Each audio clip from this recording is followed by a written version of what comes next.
अस्सलाम वालेकुम। आज हम जिस टॉपिक पे बात करेंगे वो है प्रीटर्म डिलीवरी, प्रीटर्म लेबर, यानी किसी भी हामला खातून का वक्त से पहले डिलीवर हो जाना, उसको प्रीटर्म डिलीवरी कहते हैं। तो प्रीटर्म लेबर क्या होता है, किस वक्त से पहले अगर जो है ना डिलीवरी हो जाए तो उसे प्रीटर्म डिलीवरी कहते हैं। तो 37 हफ्ते से पहले अगर डिलीवरी हो जाती है तो उसे प्रीटर्म डिलीवरी कहते हैं। 24 से 37 हफ्ते के दौरान अगर जो है ना ज़चकी वाली दर्दें आ जाएं और पेशेंट डिलीवर हो जाए तो हम उसे कहते हैं प्रीटर्म लेबर। 5 से 10% ख़वातीन जो हैं उनको ये पेन्स होती हैं और इनमें से 50% ख़वातीन ऐसी होती हैं जो अगर हॉस्पिटल सेटअप पे टाइम पे पहुंच जाएं और टाइमली उनकी ट्रीटमेंट शुरू हो जाए तो वो अपनी प्रेगनेंसी को कंटिन्यू करते हुए अपने टाइम पे जाके डिलीवर हो जाती हैं। लेकिन 50% इन्हीं 5 से 10% में से ऐसी होती हैं जो कि डिलीवर हो जाती हैं। अब प्रीटर्म लेबर की कॉजेज़ क्या हैं, क्या वजूहात हैं जिनकी वजह से प्रीटर्म लेबर होता है। ऐसी खातून जिसकी पिछली प्रेगनेंसी में भी हिस्ट्री हो कि उसकी पहली जो डिलीवरी थी वो भी प्रीटर्म थी तो उसमें 30% चांसेस बढ़ जाते हैं कि इस दफ़ा भी उसको प्रीटर्म लेबर हो सकता है। दूसरा ये है कि अगर उसके पिछले लेट मिसकैरेजेस हों यानी 15 से 24 हफ्ते के दौरान तो उसकी सर्विस कमज़ोर हो चुकी है, यानी बच्चेदानी का मुंह कमज़ोर हो चुका है, उस वजह से इस टाइम भी प्रीटर्म लेबर हो सकता है। तीसरा ये है कोई वेजाइनल इन्फेक्शन, उसकी वजह से भी हो सकता है। चौथा जो है ना यूट्रस की यानी बच्चेदानी की एबनॉर्मेलिटीज़, अगर बच्चेदानी में कोई कॉन्जेनिट एबनॉर्मेलिटी है तो उसमें भी बहुत सारे चांसेस होते हैं प्रीटर्म लेबर के। या सर्विक्स की जो है ना एबनॉर्मेलिटी या सर्विक्स की वीकनेस यानी बच्चेदानी के मुंह की वीकनेस जिससे उसकी लेंथ कम हो जाती है और प्रीटर्म लेबर होता है। ऐसी ख़वातीन जो किसी गुर्दे के आर्जे में मुब्तला हैं या फिर ब्लड प्रेशर हाई हो जाता है उस वजह से भी ये प्रीटर्म लेबर हो सकता है। तो ये वजूहात थी जिनकी वजह से प्रीटर्म लेबर हो सकता है। अब मैं आप लोगों को ये बताऊंगी कि जी हल्की फुल्की दर्दें और जो ज़चकी की दर्दें उनमें फ़र्क क्या है। देखिए प्रेगनेंसी के दौरान जो है ना दर्दें होती हैं, ये हल्की फुल्की दर्दें होती हैं जिसमें अगर बच्चा मूव भी करता है तो भी दर्द होना शुरू हो जाती है जिसे हम ब्रैक्सटन हिक्स कहते हैं। ये फॉल्स पेन्स होती हैं जिनमें हम कुछ उनको एहतियात बताते हैं, तरीके बताते हैं और वह दर्द दूर हो जाती है। लेकिन ऐसी दर्द जो कि पीछे से उठ के आगे की तरफ आए और पेट अकड़ जाए और वो थोड़ी थोड़ी देर के बाद यानी हर 10 मिनट के बाद दो दो दर्दें आना शुरू हो जाएं तो इसका मतलब ये है कि आपने फ़ौरन डॉक्टर से रब्ता करना है और जाके इमरजेंसी लेबर रूम में अपना चेकअप करवाना है, अपना मुआयना करवाना है।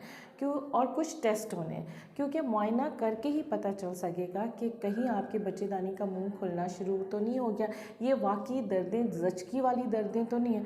और कुछ टेस्ट होने होते हैं जिससे हमें ये पता चलता है कि ये कौन सी पेन्स हैं। वो टेस्ट है TVS, ट्रांस वेजाइनल अल्ट्रासाउंड। उस टेस्ट के ज़रिए हम ये देखते हैं कि सर्विक्स की लेंथ कितनी रह गई है, यानी बच्चेदानी के मुंह की लंबाई कितनी रह गई। अगर वो कम होना शुरू हो जाती है और उसका मुंह खुलना शुरू हो जाता है तो इसका मतलब ये हो गया कि ये लेबर में है पेशेंट और इसकी डिलीवरी मुमकिन है। लेकिन बास टाइम अगर जल्दी मतलब शुरू के दिनों में अल्ट्रासाउंड करने से हमें ये पता चल जाए कि जी लेंथ कम हो रही है तो हम फिर एक टांका होता है वो लगा देते हैं बच्चेदानी के मुंह के आगे जिसे हम मैकडॉनल्ड स्टिच या सर्कलाज कहते हैं। उससे ये होता है कि वो प्रेगनेंसी सेफ हो जाती है और अपना टाइम पूरा कर देती है। एक और टेस्ट है जिसे हम कहते हैं FFN यानी फीटल फाइब्रोनेक्टिन टेस्ट। होता कुछ इस तरीके से है कि बास टाइम जो है ना जो बच्चे के इर्द गिर्द की झिल्ली होती है वो लीक कर जाती है, यानी वाटर बैग जो है ना फट जाता है, लीक हो जाता है। जब ये वाटर बैग लीक हो जाता है तो डेफिनेटली 24 घंटे के अंदर डिलीवरी होनी ही है क्योंकि अब बच्चे के इर्द गिर्द जो प्रोटेक्शन थी वो ख़त्म हो गई है और इन्फेक्शन के चांसेस ज़्यादा हो जाते हैं।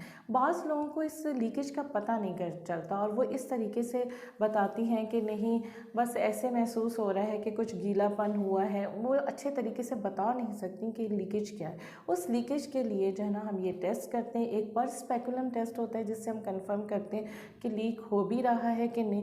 और दूसरा हम ये फीटल फाइब्रोनेक्टिन टेस्ट करते हैं, जिसमें जो है ना हमें फंड्स नज़र आना शुरू हो जाते हैं और हमें पता चल जाता है कि डेफिनेटली ये जो है ना वाटर बैग ही लीक हुआ है और इसकी अब डिलीवरी मुमकिन है, जो कि हमने करवानी है।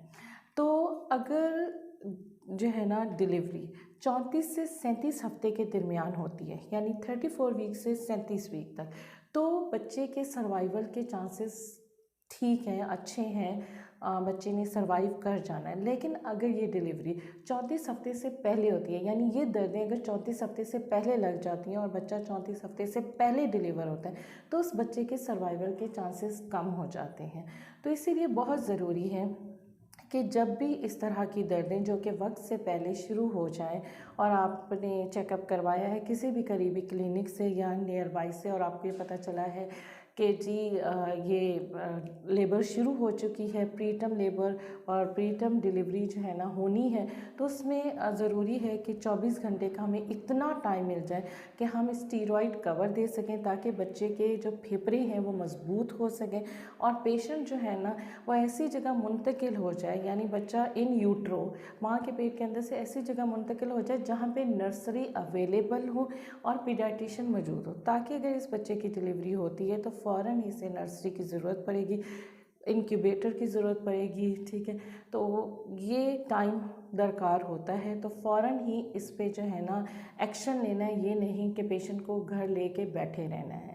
तो नाज़रीन इस चीज़ का बहुत अच्छे तरीके से ख़्याल रखिएगा कि अगर किसी ख़ातून की पिछली हिस्ट्री है प्रीटर्म की या उसके मिसकैरेजेस हैं, तो जब भी वो कंसीव करे वो अपनी गायनाकोलॉजिस्ट को ये ज़रूर बताए कि मेरी ये हिस्ट्री है, ताकि उसकी डिटेल मॉनिटरिंग और टाइमली जो है ना उसकी डिसीजन लिया जा सके और वो फिर इस प्रॉब्लम से ना गुज़र सके। अपना बहुत ज़्यादा ख्याल रखिएगा और मेरी अगले आने वाली वीडियो का इंतज़ार कीजिए।